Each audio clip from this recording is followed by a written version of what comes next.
en allant à la justice, ce n'est pas la jalousie. Il faut que ça la claire.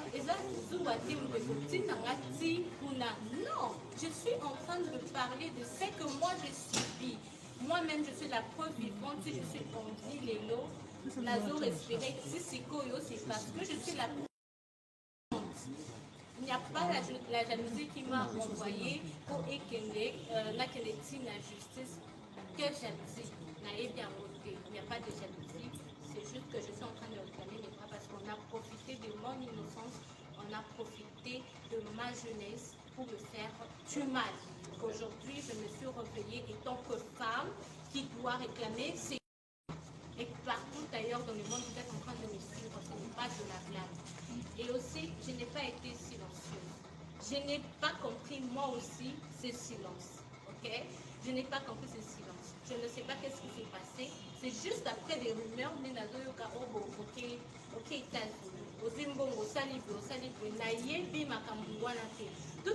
toutes les personnes qui m'accusent par rapport à tous ces faits que moi, la Zimbongo, la voyagé, parce que après ici, toutes les personnes qui vont critiquer sans les preuves seront poursuivies. Parce que je ne blague pas avec ma personne. Je ne suis pas une femme folle pour aller en justice. C'est parce que je sais ce que je suis en train de dire. Et surtout sur l'avortement forcé. C'était sous la drogue, s'il vous plaît. Et si j'étais morte, on allait aujourd'hui, aujourd'hui, la famille, non, je me tais, je me réserve par rapport à la révélation de l'identité de cette personne qui m'a fait subir ces choses que la justice connaît. Que je suis allée accuser à la justice à Yébi que les choses que je suis en train de dire est vrai. J'ai des choses en moi, dans mon corps, que je ne peux pas vous expliquer. Il faudra quoi? Que j'enlève mes habits pour que vous compreniez ce que je suis en train de vivre, pour être avec vous dans les maisons, pour comprendre ma douleur, tout ce que je suis en train de vivre, que mes parents, ma famille, quoi endurer et me fortifier tous les jours. Vous ne savez pas ce que moi je vis. Voyez, Bibi Nanga, actualité, si je suis dans les pleurs ou pas. Vous ne savez pas, mais j'en souffre. Et je suis en train de parler à toutes les femmes qui connaissent, et à cet homme-là, Moïse Mbilé, que j'appelais Papounet, que tout le monde à l'église savait. Si je suis une menteuse, ai le droit, c'est courage de le dire devant la population que ce que je suis en train de dire est faux, et apporte-moi les preuves. Apporte-moi les preuves, parce que tout ce que je dis, je suis une femme, j'ai encaissé, mais là je n'en pouvais plus. Je n'en pouvais plus. Je suis en insécurité. Ma sécurité n'est pas garantie. Je suis en insécurité totale parce que je ne circule plus. Je circule avec des difficultés comme j'étais avant. Non, je ne circule plus ainsi. Je dois être accompagnée des membres de ma famille. Parce que je ne suis pas en sécurité. Et le danger est que cette famille n'a pas en danger. Par rapport à l'événement, une chose que lui-même sait, la conscience sait, Dieu sait, et nous deux, nous le savons. Nous savons, c'est lui-même, c'est ce qu'il m'a fait. Dieu nous voit. Je ne suis pas en train de dire le mensonge. Je dis ce qui est vrai. C'est moi qui en subisse des choses. C'est moi qui souffre. J'en souffre au-dedans de moi. Mon ventre n'est pas du tout bon. On doit vérifier ma santé. Si je dois encore concevoir ou pas, naïveté. On doit me consulter, on doit voir ce qui se passe. La drogue là, je ne sais pas ce qui s'était passé après pour que nous sous la drogue. Vous êtes des mamans, vous êtes des papas, vous avez des filles, vous avez des sœurs, vous avez des petites sœurs, vous avez aussi des enfants filles. Imaginez, mettez-vous à la place de vos sœurs, de vos filles, de vos enfants, de votre fille quand la d'accord de la voir souffrir, vous serez d'accord de prendre ce plaisir-là pour insulter, dire que c'est du mensonge, que je suis en train de blaguer, que c'est la jalousie. Vous aurez ce plaisir-là. Mettez-vous à ma place, femme. J'ai affaire, je parle aux femmes. Réveillez-vous. Il y a d'autres qui en subissent en silence, qui ne savent pas s'exprimer. Ils parlent tout bas. Moi, je lève ma tête, je parle tout haut. Je ne suis pas d'accord avec tout ce qu'on m'a fait. Parce que j'étais petite, parce que j'étais ignorante. Mais maintenant, je ne vais plus permettre ça et je réclame les droits les plus légitimes, c'est ce que je réclame. Maman Eliane, tu as la caméra, Moïse Ndiye a télé liboso na yo. Na nyonso oyo asali yo. Ayaki na vie na yo lokola pasteur, lelo asali yo makambo. Tala caméra, ye liboso na ye, lancez les messages à yoka esika sali. Bon, je voulais, avant qu'il me réponde, c'est la dernière question. Dernière On prend juste une question. Dernière question. Évitons de revenir à des questions. Vous avez déjà posé des questions pour nous. Non,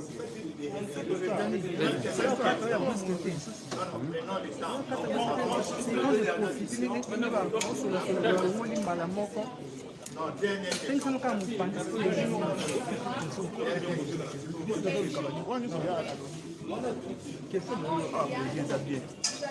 Monsieur, s'il vous plaît, mettez près de l'autre. Pasteur Moïse Ndiye, est-ce que vous êtes d'accord ou content de garder toujours votre identité d'être chrétienne ou bien vous changer d'identité parce qu'il faut qu'on se le dise, votre histoire de changer pas vraiment, il n'y a pas de souci, vu à comportement et à ma salle. Est-ce que vous êtes fiers d'avoir connu le pasteur Moïse Ndiye ou pas? En réalité, on est chrétien, ok? Nous sommes tous enfants de Dieu. Je suis chrétienne, je n'ai pas de la rancune, non. Mais ce que je veux dire, si toute cette histoire s'est connue, je sais qu'il y a toujours des vrais hommes de Dieu. Il existe des vrais hommes de Dieu. Ne vous en lassez pas de prier. Prier, c'est bien. Continuer à suivre les prédications, c'est bien. C'est le choix d'une personne. Ceux que l'ignorent continuent. L'église en a, tout dépend de toi. Ce n'est pas ma charge, ce n'est pas ma responsabilité. Moi, étant que chrétienne, je continuerai à prier parce que ma foi n'est pas touchée. C'est vrai que ça a été touché avant aujourd'hui, mais je continue à croire que Dieu existe. Je continue à croire qu'il y a des vrais hommes de Dieu qui existent. Il y a des hommes de Dieu qui sont là. Il y en a. Ça, je continue à croire. Et vous aussi croyez. Parce que je ne suis pas venue pour déranger la chrétienté. Non, non. Je ne suis pas là dedans. Tout ce qui est chrétien, église, je n'ai pas touché à ça. Parce que c'est sacré. C'est sacré. Tout ce qui est église chrétienne est sacré. Je n'ai pas touché à ça. Moi, je vous dirais justement de continuer à croire en Dieu. Votre foi est à la carte. Ne perdez pas la foi. Tout dépend de vous, votre choix. Moi, je ne suis pas là pour faire le choix, pour dire que non, non, je ne suis pas. D'accord. Ok, merci. On prend la dernière question. Voilà, s'il vous plaît.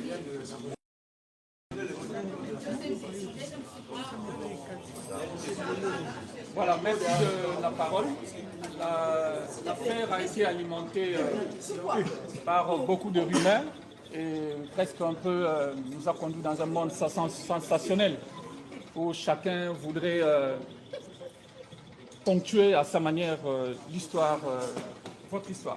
Ma question est de savoir, l'affaire est déjà en justice, succinctement, sans nous attarder à ce que les différents médias diffusent, à quelle étape nous sommes exact, vous êtes dans cette affaire? Ça, c'est la première question. Vous allez revenir succinctement. Et quels sont les faits que vous reprochez à Pasteur Moïse Ndiye?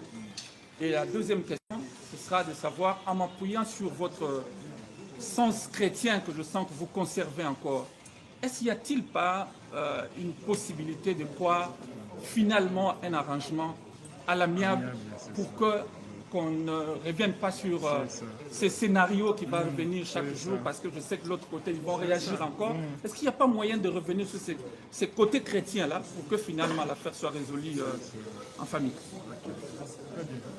Je voulais te répondre à madame. Vous nous avez posé la question, quels sont les faits, les proches, pasteur Moïse?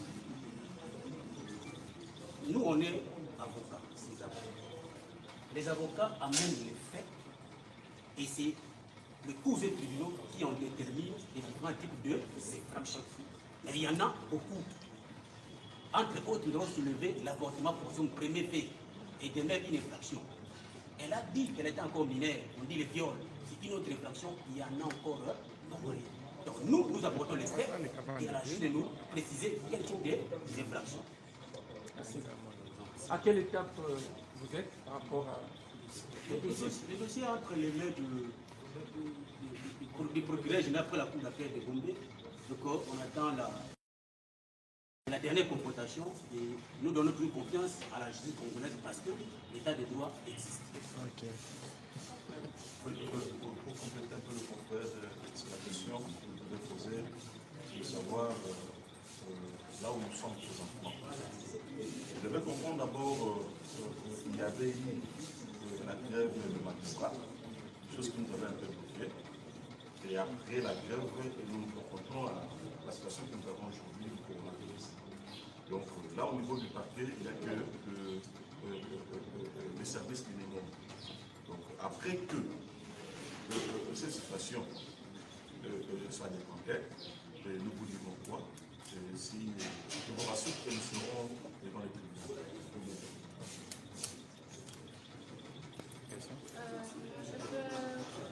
L'espoir. Vous avez parlé de la chrétienté. Il y a eu un responsable de toutes les églises qui jouait la médiation entre les deux familles. Jusque-là, il y a eu une suite. Parce que on est traité en famille, bien sûr. Ils sont venus. Le nom du pasteur, oui, le pasteur Sonny Kafuta. Voilà, le pasteur Sonny Kafuta est venu pour jouer la médiation entre les deux familles. Mais il n'y a eu jamais une suite favorable par rapport à cela parce qu'il était voilà, beaucoup de choses.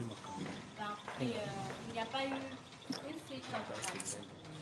Pas une entente comme les gens parlent.